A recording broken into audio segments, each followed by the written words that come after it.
Prawns curry ఒకసారి ఇలా నా స్టైల్లో చేసి చూడండి, ఇంకా మళ్ళీ వదిలిపెట్టరు, అంత టేస్టీగా ఉంటుంది.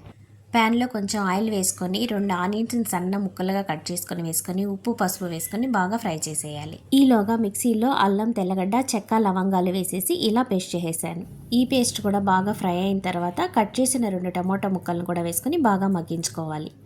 ఇప్పుడు దీనిలో క్లీన్ చేసి పెట్టుకున్న 1/2 కేజీ రొయ్యలు వేసుకొని బాగా 10 నిమిషాల పాటు ఫ్రై చేసుకోవాలి. ఇవి పెద్ద సైజు రొయ్యలండి. దీంట్లో ఉండే వెయిన్స్ని చాకుతో ఘాటు పెట్టి 2 పక్కలా తీసేసాను. నెక్స్ట్ ఉప్పు పసుపు వేసి ఇలా పక్కన పెట్టుకున్నాను అనమాట. ఇప్పుడు ఈ రొయ్యలన్నీ కూడా బాగా ఫ్రై అయిన తర్వాత దీనిలో ధనియాల పౌడర్, కారం, కొంచెం జీరా పౌడర్, మిరియాల పౌడర్ వేసుకొని బాగా ఫ్రై చేసుకోవాలి. ఒక 10 నిమిషాల పాటు ఫ్రై అయిన తర్వాత దీనిలో కొంచెం వాటర్ వేసుకొని మూత పెట్టుకొని మరో 10 నిమిషాల పాటు ఇలా ఉడికించుకోవాలి. ఇప్పుడు రొయ్యలన్నీ బాగా కుక్ అయిపోయాయి. ఇప్పుడు దీనిలో మంచి ఫ్లేవర్ కోసం వీలైనంత ఎక్కువ పుదీనా వేసుకుంటే ఫ్లేవర్ చాలా బాగుంటుంది. ఈ పుదీనా అంతా రొయ్యలకు పట్టేలాగా కలిపేసుకొని స్టవ్ ఆఫ్ చేసుకోవడమే. ఇంకా తర్వాత స్టెప్ ఇంకేముంది, ప్లేట్లో వడ్డించుకొని హ్యాపీగా తినేయడమే. మీరు కూడా రొయ్యలు తెచ్చుకొని సేమ్ నేను చేసినట్లే చేసి చూడండి, టేస్ట్ అయితే అదిరిపోతుంది.